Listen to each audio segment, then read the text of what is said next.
రాజు పరిగెత్తుకొని వచ్చాడు. ఏలేతో చెప్తున్నాడు, 3 సంవత్సరాలుగా వర్షం లేదయ్యా, పొలం ఎండిపోయింది, ఆహారం లేదు, ప్రజలకి చనిపోతున్నారు.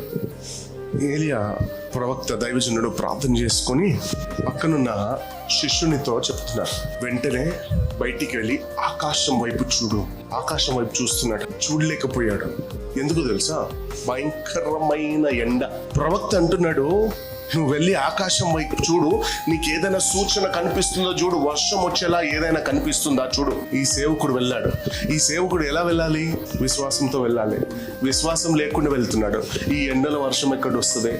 పైగా 3 సంవత్సరాలుగా వర్షమే లేదు మా ప్రాంతంలో. అవిశ్వాసాన్ని బట్టి కార్యాలు జరుగుతాయా?